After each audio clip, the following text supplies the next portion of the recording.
A housing market crash could be disastrous, especially for those who purchased a home within the last year or two. Even my friend Graham doesn't think it's a really great time to purchase a home right now. This gives you a pretty decent indication of whether or not the housing market is over or undervalued. And in terms of what's happening today, nationwide, we have the worst affordability since 1984. CNN reported that currently 38.6% of the median household income is required to make the monthly payment on the average home purchase. And typically a home is considered affordable if that amount is below 30%. Regardless of the confusion and uncertainty of this housing market, today we're really just going to be focusing on what you need to do in order to avoid any housing mistakes. So let's pretend that you're Sally and Sam Smith.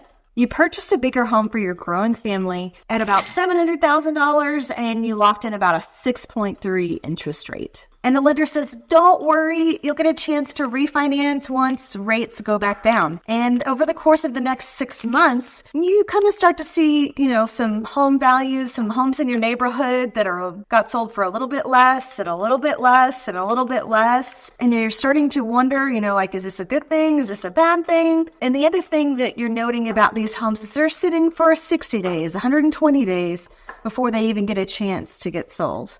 Your curiosity starts to peak and you start to wonder, okay, let me just look on Zillow for 1 second to see what the house down the street sold for. And to your surprise, the house on Zillow, just like the street over, sold for $600,000. Now, this home was a little bit smaller than the one that you purchased, but it had a lot of similarities to it. As you finish out the year, you start to see homes in your neighborhood continue to fall. Rates are still only around 6.2, and that's not low enough for you to refinance or really do anything about your mortgage. At this point, you realize that you're in over your head and you're just praying that nothing's going to jeopardize your current situation. And if this story relates to you or someone that you know, be sure to stick around to the end and share this video with them because I'll be giving really good tangible solutions to this problem. Now, before we get ahead of ourselves, let's talk a little bit about what determines a home's value, or let's take another step back and just kind of talk about what is value. Value is simply what something is worth. Now, a lot of things can determine that value, which we're going to talk about some of those factors, and some of it can relate to products and some of it will relate to housing, but just kind of bear with me a little bit here. Now, it's important to keep in mind that when a seller tries to determine the value of their house, it's more or less an approximate. It's not an exact number. It's not an exact science. Now, when you think about home value and if you think about how much a home is for sale on the current market, a lot of people don't realize that the seller or the owner is the one that's determining that specific price. Now, a lot of time they'll have help or advice from their real estate agent, guiding them, letting them know, hey, there's a house over here that sold for X, a house over here that sold for Y, and another house over here. And these three comparables are most similar to your specific house. Therefore, we can list your house between this price and this price. And a lot of times the seller will get to decide what they want to list their house for. A lot of times if a seller has an emotional attachment to a property, they'll want to value it higher, right? Especially if they put a lot of sweat equity into their property or they have a lot of memories, maybe sentimental value is kind of embedded into that price a little bit. So even though the homeowner does have the house on the market for a certain price, that's not what the value of that house is. Let's take, for example, the 1996 craze with Tickle Me Elmo. Well, it's this year's Toy Story, a red furry doll that giggles a lot. Tickle Me Elmo is the hottest thing this Christmas. Sold out of stores everywhere. Check out your local paper. It's probably crammed with ads from Elmo profiteers. Sunday, last week. This Montreal woman had an offer of $330. She's holding out for $500. Not bad for a $35 investment. So this Tickle Me Elmo craze is a prime example of people wanting to pay more money for something that they feel is worth that much to them, right? So we have people willing to pay $250 for a product that really cost that person only $35 to purchase, right? The same can happen with home values and the housing market. Things can shift, things can change, and the value of a property can grow exponentially, especially if demand is really, really high for that area. We saw this a lot in new construction, and also during the pandemic. This was very rampant. People willing to pay $50,000 over asking, $100,000 over asking. It seemed like it would never end, and then eventually the market kind of cooled and calmed down because rates had gone up. So this is how market demand can really influence the value of a home in either a positive way or a negative way. So let's take a look at a couple of different scenarios to kind of give you an idea of value and what it means in the housing market. So let's take scenario one. So scenario one is you have a home and it's listed at $500,000. Now this home is in an okay area, but the house needs a little bit of work, right? Maybe the kitchen is a little bit outdated, or in the bathrooms there's, a brass shower and brass faucets and fixtures in the property, and maybe there's lots of carpet, right? And the buyer is like, you know what? Instead of $500,000 for this house, maybe I'll offer them $450,000. And then the seller comes back and says, no, $450,000 is not gonna work. How about $460,000? The buyer comes back and he says, well, yeah, we'll do $460,000.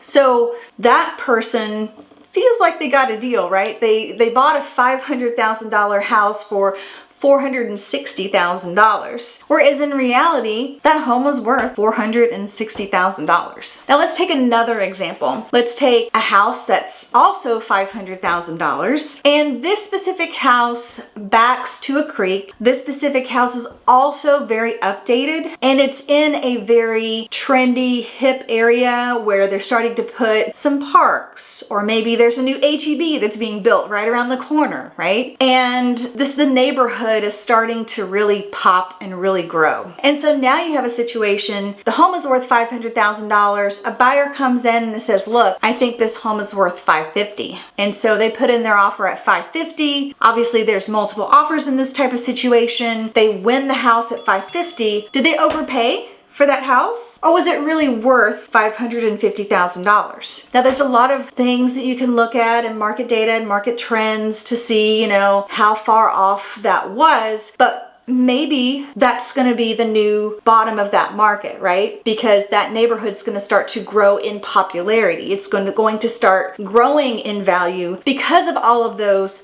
outlying situations that's making the prices go up in that specific area. So lastly, let's take a look at two cities, Frisco and McKinney, and let's see where home values are comparatively for a 3-bedroom, 2-bath house, 2,000 square feet. Let's go take a look. All right, so if we are looking at 3 bedrooms, 2 or more baths, and we want to be in, let's just say Frisco. Oh, we need at least 2,000 or more square feet. Let's see what we get. All right, so if we look, we got lots of prices. Let's see.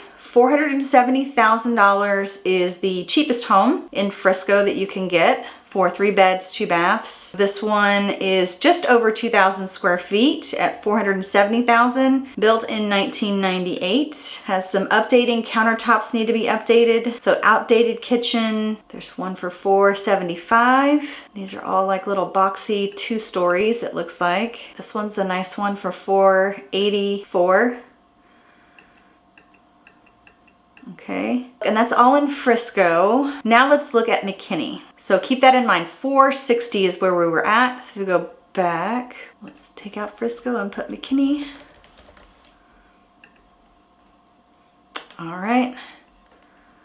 Let's see, cheapest house in McKinney, $377,000, which is an entire almost $100,000 less. Let's see what kind of shape this one's in. Okay, we're at 2,024 square feet. This is new construction. That's really nice. It's in South Ridge. The next one is an older home, $379,000. Looks like it has some updating to it. Okay, not completely updated, but in the older part of McKinney. And then we've got, this is new construction. This is East Ridge. $382,000, $383,000. That one doesn't have the pictures. $395,000, $396,000. Let's see if we can get to $400,000. Let's see where we're at. $400,000, 1990 home in McKinney. Lots of outdated tile. Kitchen has kind of been updated, but this one's 2397 square feet. We're still a ways under budget, and we can find quite a bit more value in McKinney than we can in Frisco. So is that to say that no one's gonna ever live in Frisco because its prices are way too high or overblown? No, it just means that people feel like Frisco real estate is more valuable than real estate in McKinney. So even though that Frisco and McKinney are two cities right next to each other, people value the real estate more in Frisco than they do in McKinney, just because of the way the market is in those two cities. So the moral of the story, guys, is that the value of a home is determined by the one who is purchasing it, which is the buyer. The buyer is the one that determines how much a home is truly worth. So what happens after you make your purchase? It really doesn't matter, guys. It does not matter. And the reason I say this is because if you budgeted correctly, if you can pay your mortgage, and you are in this house for the long haul, it doesn't matter if the house next to you drops to zero and then it comes back up 5 years later, right? It does not matter. It only matters when you're trying to sell the property again, right? So if you are in it for the long haul, you're in it for 10, 15 years, and you know that the monthly mortgage payment you can make without a doubt, and you can knock some of that down, you shouldn't have anything to worry about in regards to a crash or market values going up or values going down. As long as you can make that payment, that's the most important thing. Gone are the days of purchasing a home this year and trying to resell it for a profit next year. That is not sustainable. That was a weird time that we had in the market, and that is not something that you need to be looking to try to do. I would guess unless you're a flipper or an investor or that type of thing, but now is not really the time for flippers or investors in this specific market. Now is the time for long-term home holders. And for those of you getting into the real estate market right now and purchasing your very first home, you want to make sure that you have a budget, and not the budget that the lender has set for you, but a budget with a monthly payment that you know that you can afford every single month. And not only that you can afford it, but you can afford it for the next 10 plus years. And absolutely positively, obviously whatever that payment is, you have to also be comfortable with whatever that interest rate is and not hedge your bets on that as well. Now, if you are deciding to jump into the real estate market now, you really want to make sure that you have a timeline as to how long you are going to live in or hold on to that property. Right now, for my specific area in North Dallas, it's anywhere from 5 to 10 years. Now, in other parts of the United States, it could be 10 to 15 years. And the reason that it differs is because the area that I live in appreciates quite a bit every single year, and that appreciation over the next 5 to 10 years is going to give enough equity in that person's home in order for them to comfortably sell it, put it on the market, and purchase the next one. Now, your local real estate agent should be able to give you a really good idea as to how long you're going to need to live in or stay in that property for it to make sense for you to purchase it right now. And if you need someone to help you with this in your local market, feel free to reach out. I'm connected to thousands of agents all across the United States and beyond that can really help you with your specific situation. So there are 4 key takeaways I want you to walk away with, if nothing else. Number 1, purchase a home. Don't think of it as an investment. You're purchasing a home. You're going to be there long term, 10 or more years. Make sure you do that. Number 2, know your budget. It's super important. I can't emphasize it enough. Know your budget. Don't overspend on something that you'll have to regret later. Number 3, know how long you're going to live in or hold on to that property. That's really important. I think a lot of people underestimate that. You need to know that before you jump into something. If you're only going to be here for a year, probably not a great time for you to make a purchase right now. And lastly, number 4, do not make an emotional decision. As much as you love the house, as much as you're like, we just need this extra space, do not make an emotional decision that will put you financially upside down, which kind of segues into this next section pretty nice. And let us know in the comments what the heck you think we're making. Let's see if you can guess the right thing. You gotta get ready. Now back to our original scenario. If you're in over your head and you start to see that the market's starting to slowly go in the opposite direction that you want it to go down, you have a couple of different options. Option one would be to see how much homes are renting for in your neck of the woods. So if rents are a little bit cheaper and you can find a little bit smaller house in your neighborhood, it might be better to go ahead and move into a smaller house and then rent out the larger house that you're in right now. That way your rent is still covered and you still have a place to stay. You may have to find properties with a little bit more affordable rents that's closer to what you're looking for, a little bit further outside of town, but just kind of keep that in mind. The other thing that you can do rent-wise, if you have an extra bedroom or two to spare, you could actually rent out those rooms on Facebook Marketplace or some other, I know that there's some other safe groups that you could rent it out to. Maybe a family member needs help renting out a room or a space for a time. And that would really help you in the long run because it would bring you extra income and you're not really having to do a whole lot except vacate that room. And if you happen to have an ADU in your backyard, an accessory dwelling unit, like a giant shed or something that you could convert to a room of some sort to rent out, that would be another option to bring in income as well. So option two would be getting yourself into some sort of a side hustle, whether that be an Uber or a Lyft type situation, or if you found something that you're really passionate about, let's say that you're really passionate about baking, or you love arts and crafts that you could sell potentially online, that could bring in some additional income. Even learning how to put together a charcuterie board for some people could bring in some killer serious money. And that extra cash, you could use it to cover some of your monthly expenses so that way you could start to put a little bit more money towards your mortgage in general. Also cutting some of the fat in your budget, things that you don't need to necessarily be spending on, maybe some kids activities that you can cut back on for just a little bit of time to kind of get you over the hump. And I would strongly advise talking to some sort of a financial planner to really get your checks and balances when it comes to how much money is coming in and how much money is going out, and just really sitting down with your spouse or significant other and just kind of talking through some different budgeting techniques that you guys can use as a whole. Now, if you're using this approach, this is going to be helping you wait out the storm until values start to go back up again, because they will eventually go back up again. So this will kind of help you wait out the storm a little bit. And it'll also give you an opportunity for maybe rates to catch a breath and come down a little bit too.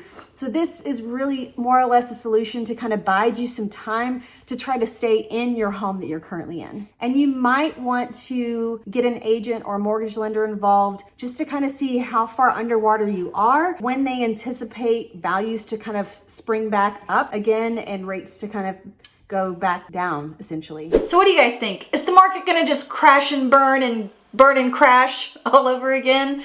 Or is it going to steadily continue to grow and rise? You may have your opinion, so please put that in the comments below. I want to hear what you think is going to happen in your neck of the woods. Be sure to do that because I want to read and I want to hear about what's going on in your area. And if you want to know about more challenges that homeowners are facing in this housing market, you want to watch this video. It's right over here somewhere. Thank you guys so much for watching, and we'll see you on the next video.